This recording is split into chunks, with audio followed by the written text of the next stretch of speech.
Hey folks, this is JR with DIY Prepper. Welcome to the channel. Over the next few months, there's a very good chance that somebody somewhere is going to have to deal with a blackout or power outage.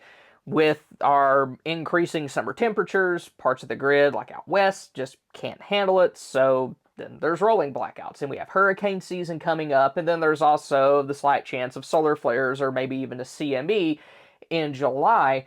And when you're dealing with blackouts, power outages, regardless of what caused it, one of the most important things to have is going to be backup lighting. And there's a ton of options out there for that. Since I've been doing this channel for a while, I've been able to test those out and play with them, or at least most of them.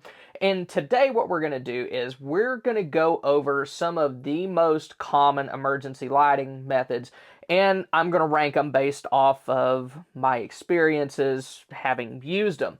And hopefully through this, it might help y'all save a little bit of money because you'll have a better idea of what's actually worth blowing it on. So in dead last, and for number 12, I have candles. Now, that might tick some people off, but the bottom line is candles, they're just not very bright, and they're also a fire hazard. I call candles like these, and then especially the skinnier ones, light your house on fire sticks, because it's an open flame, it's really easy to knock over, it's really easy to have something flammable accidentally touch this and then torch your entire house. And another thing about candles, especially during the summer months, or really anything with an open flame, is that they are going to heat up your house, which there's a lot of times that you don't really want that.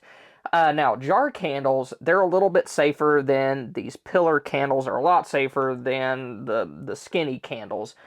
So those might be worth looking into more. Now, good things about candles, they're pretty cheap. Of course, if you buy the fancy huge ones that smell real good at like big box stores, those are probably going to be expensive, but you can get smaller ones or unscented ones many times for a whole lot cheaper. And there's some candles out there that can burn for a really long time.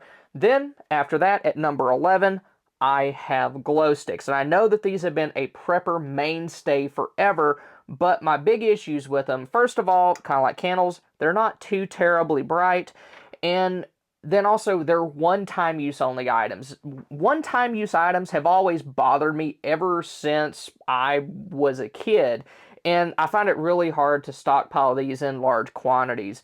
I mainly got this, I think, so that I could attract gnats to some soapy water and then, use it as a trap. But they are a decent option if, say, you want to have something in your bug out bag. You just need sort of a dim light, maybe to use in a tent around the campsite. I know that folks that do like cave diving and stuff, they might use these, like throw down into a cave or crevice, see how deep it is. I don't really have much of a need for that.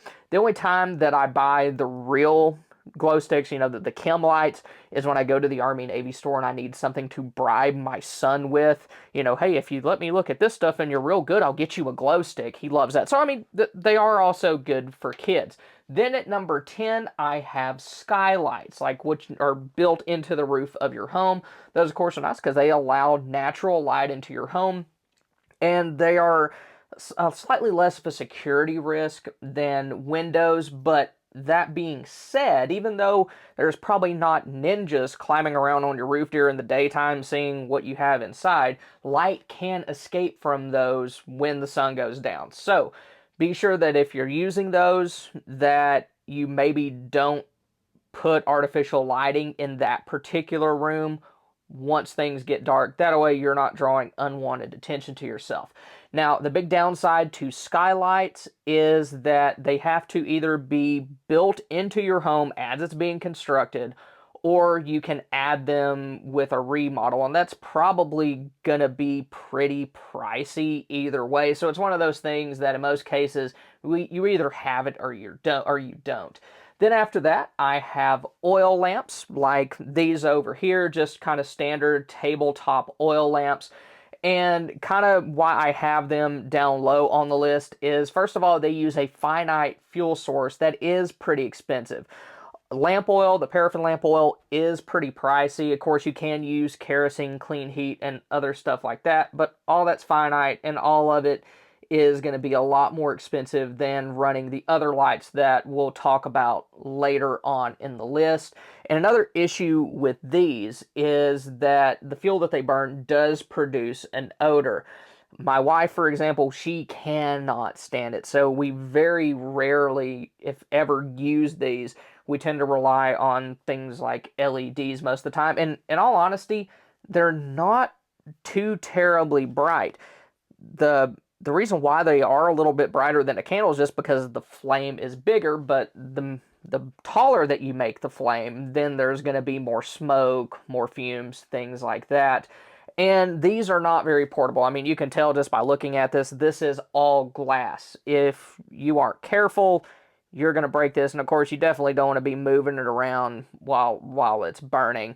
And kind of like candles, they're a fire hazard as well. They're a little bit better because they have a like a glass chimney or globe on them that kind of helps kind of keep that flame contained. But also right above it, it's going to get incredibly hot when it's burning. So you don't want to have this underneath curtains or anything like that. And then number 8 is kind of similar to these, are these Aladdin lamps. They use the same types of fuel as these other ones. Well, actually, you're supposed to use Aladdin, specific Aladdin fuel or clean heat in these. And they are brighter, though. That's one way that they're a little bit better than these. They are significantly brighter, but they aren't as bright as like lights from like a fixture in your ceiling or even like an LED lantern. They're just not. I think that they are roughly equivalent to a 40-watt bulb, but they're still going to produce fumes. And my big issues with this in particular are it's expensive. You can get several of these for the same price as this. So you might end up with the same amount of light by having multiple of these versus one of these. But they're also significantly more fragile than even these traditional oil lamps because of the mantle. You have all the issues with the glass and all that kind of stuff, but this mantle, it messes up very, very easily. Just even moving it from here to that shelf a couple of times for different videos, the top of the mantle is starting to separate from the little ring that supports it at the top that holds it onto that little brace there. So, I mean, you're really not going to be able to move this around, and parts for it, just like the lamp to begin with, they're expensive. I think one mantle like this is maybe around like $25 or so. Coming in at number 7 is a hurricane lantern. And the reason why it kind of edges out these other two, even though this isn't as bright as this, it's going to be a lot more portable and it's going to be a lot more durable. Of course, you still have to worry about your glass. You don't want to drop this or anything like that, but you can carry it around, you can set it down on tables, and you can even move it when you're using it. That's what this handle's for here. It'll keep your hand away from all the hot spots and all that kind of stuff. And they're also safer than the other types. They're harder to tip over. The flame totally enclosed. It will get a little bit hot up top. But kind of like with these, you can get multiple hurricane lanterns for the same price as one of these. So that might be a better deal. And of course, the wicks for these are significantly cheaper and last for a lot longer than one of these mantles on the Aladdin lamp will. And another good thing about these hurricane lanterns is, as the name suggests, they are designed to withstand wind and stuff like that, so you can use them outside. So they're a lot more versatile than these other options, but kind of some downsides to them. You're going to have about the same level of brightness as you would with a traditional oil lamp because, I mean, you're using like kerosene and a wick. Your brightness will depend on how big your lantern is. Like this one probably won't get as bright as that would just because the wick is smaller, but these are also really bad about producing an odor because it's using the same type of fuel as the others. Coming in at number 6 is hand crank flashlights, and those are good if you're trying to reduce your dependence on things like disposable batteries and also generators. A lot of times those aren't too terribly expensive if you get them as standalone flashlights. The only one that I have is actually built into my radio, so it was a little bit more because it's a multi-use item, but it has a crank on it. But a lot of times those standalone lights, the issues with them are a lot of them tend to be pretty low quality. Like I really don't have any just because of that. And also, they aren't the brightest lights in the world. Next up, we have propane and white gas lanterns. I did not have enough room to put one of those on my table. But the nice thing about those is that they actually can rival the amount of light output that you would get from modern electrical lighting. But the big downside to them is that they do rely on a finite fuel source. That's going to be a bigger issue with your propane versions of those lanterns, just because a lot of times that's going to be a little more expensive and difficult to stockpile long term. The white gas lanterns, they're a little bit better because they can run on both white gas as well as unleaded gasoline. So that's cool.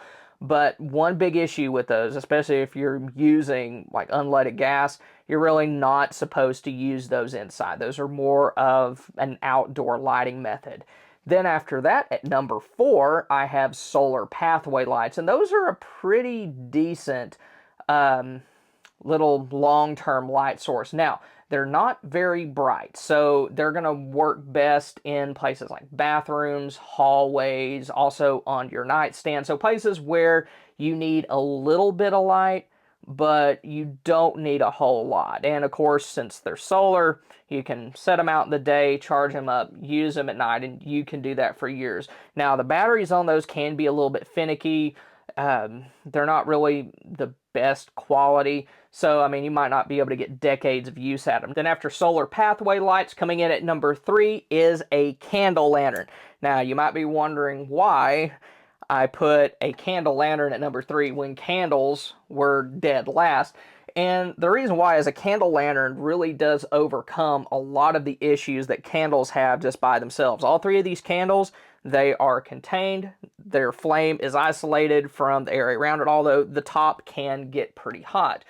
But the cool thing about them is that they can actually be as bright as traditional like oil lamps and hurricane lanterns, but since they use candles, they're not going to have the fumes to go with it. Then also, it has a flat top on it, which you can actually use to heat up things like water, maybe for coffee or tea, or also things like soup and chili. And this works a lot better than the cooking lanterns that you can get. I bought one of those a while back, and it was just horrendous. And if you get a mold and some beeswax for this, you can actually make your own candle. Of course, you can use paraffin wax as well, but beeswax is nice because it's natural. And if you have folks in your area that do beekeeping, then you can make candles for this long term. So it's a good long-term lighting option. Now, of course, this will heat up your home if you use it during the summer months, but for winter, if you need just a little bit extra light, this can be a good option. Then at number 2, I have rechargeable light bulbs, and these are the ones that can actually screw into a fixture, like either in your bathroom or in a floor lamp, something like that. And you can actually use this every day. This has been in our hallway bathroom for a couple of years now, so they work really well. They have an internal battery, so when you have them like screwed into a light fixture and you turn the switch on, then it runs off your home's grid power and it recharges its batteries. But when you lose power, if the light's on, it'll automatically kick over to battery power, and even if it's not on when that happens, your switch will still work the same way. You can also use it other areas around your home using adapters for things like 4 lamps or just by itself. Like here, you have that little click button that just kind of closes the circuit so that you can use it by itself. And in my experience, these have roughly the same lifespan as other LED light bulbs, like what you would buy at the store. I've had these for maybe 2 or 3 years, and I have a couple in my bathroom that are starting to act a little weird, starting to flicker, so it's probably time to replace those. But I know that, I have some light bulbs that I've gotten for the living room, just LED light bulbs, and, they poop the bed after, maybe a year or something like that. They're horrible. So these, basically the same lifespan, maybe a little bit better, I don't know. But they're a lot more versatile in power outages. I really like this. It's nice if the power goes out and you're in the shower, at least having a little bit of light, especially if your bathroom's like ours and it has no windows, because that could be very bad and also funny at the same time. But then coming in at number one is portable LED lights. Here I have a flashlight, headlamp, LED lantern, and all these are better in different circumstances, but they're also all safe, they're bright, and they're very energy efficient. So you're going to get the most out of your battery power. You're not going to really tax any backup power options that you have trying to keep these going. They just do a very good job, and they don't heat up your home. Like, I can have this thing lit all the time, and it's cool to the touch. It might get just a little bit warm, but it's not going to radiate heat that makes a summer power outage much more miserable. And I really like this one. This is made by Energizer, and a lot of times you can get it for under 20 bucks, and it can run on either double A's or D cells. As you can see here, I mean, it's pretty bright. Turn that off so I don't annihilate y'all on the video. But we'll use this sometime in our bedroom, like when our kid's asleep.